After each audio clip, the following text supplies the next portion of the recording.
Good morning बच्चों। आज का अपना टॉपिक प्लेटो के दार्शनिक राज्यों का शासन।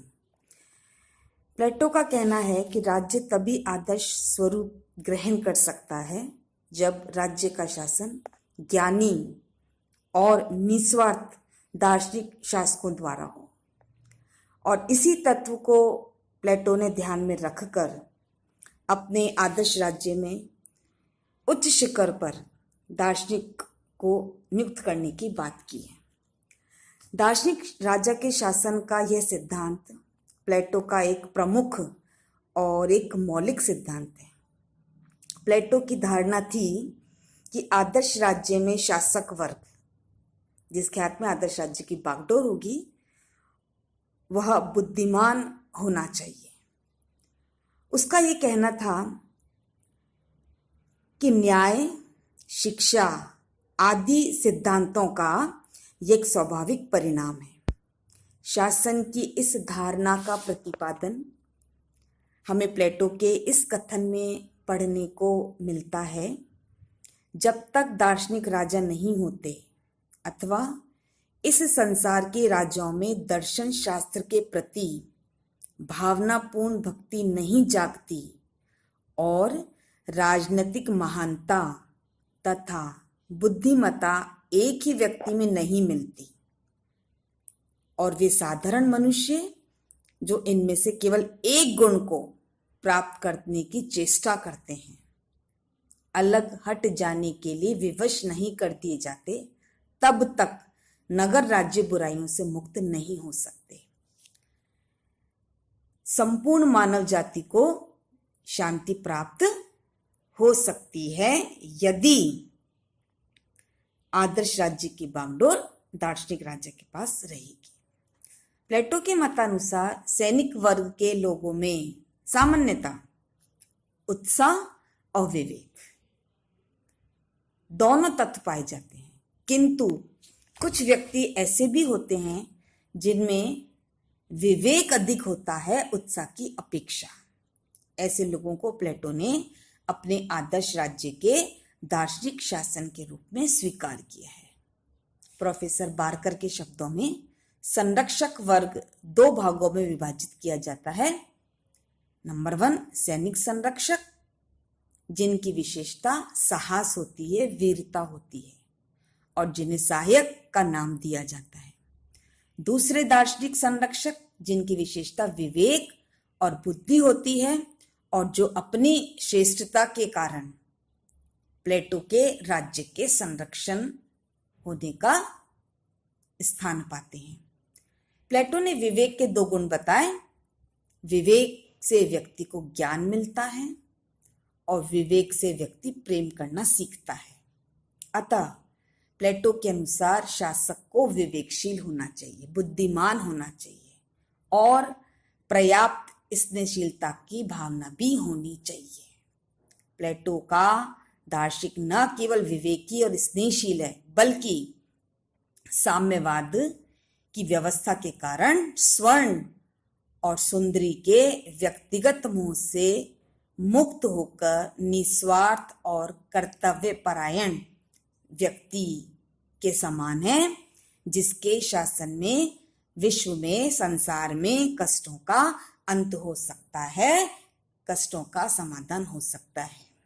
राज्य का निर्माण करने वाले तीनों वर्गों में दार्शनिक शासन का स्थान सर्वोपरि है, सर्वोच्च है, क्योंकि वही राज्य के लोगों को एकता के सूत्र में बांधे रखता है, उन्हें परस्पर प्रेम करना सिखाता है और उसमें सुंदर आत्मा के सभी गुण विद्यमान हैं। व्यवस्था बनी रहती, शांति बनी रहती है। वह मृत्यु से नहीं डरता, उसे न्याय, सौंदर्य, संयम और परम सत्य के विचार, आइडियाज ऑफ गुड तथा मानवीय जीवन के अंतिम प्रयोजन का ज्ञान शिक्षा पद्धति के द्वारा ही होता है। आदर्श राज्य के प्रथम 2 वर्गों की भांति, प्रथम 2 वर्ग कौन से?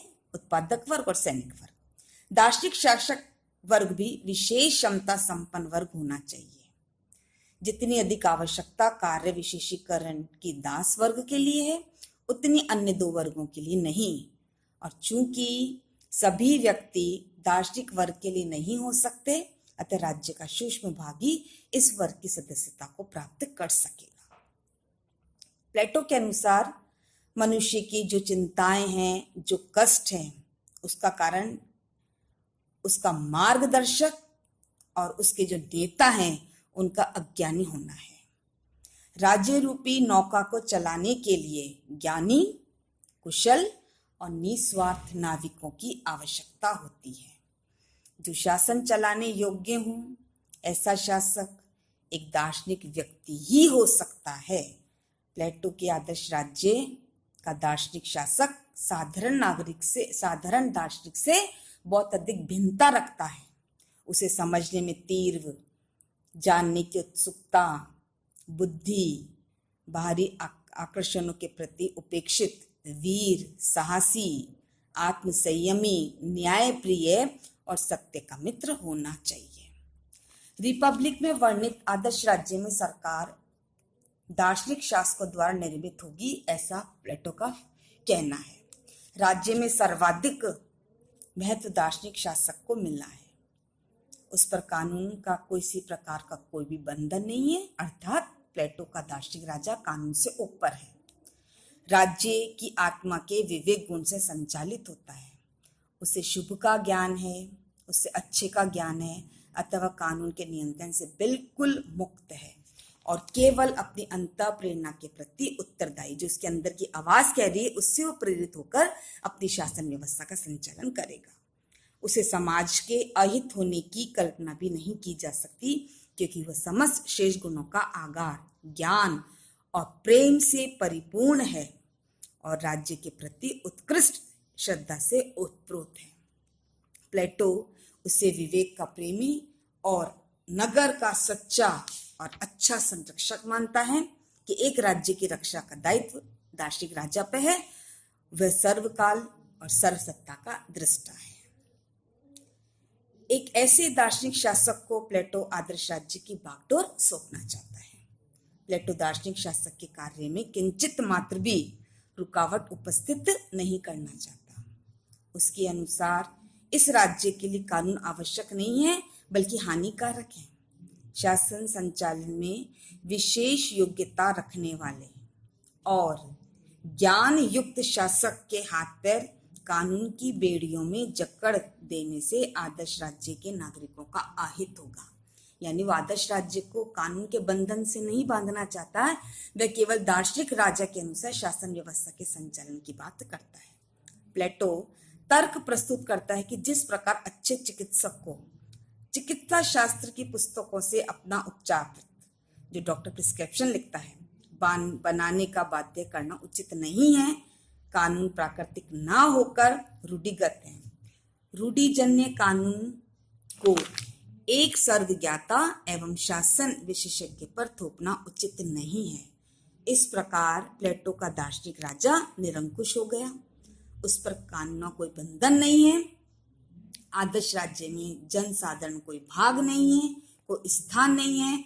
उसे चुपचाप यशमैन बनकर शासक वर्ग की आज्ञाओं का पालन करना पड़ता है।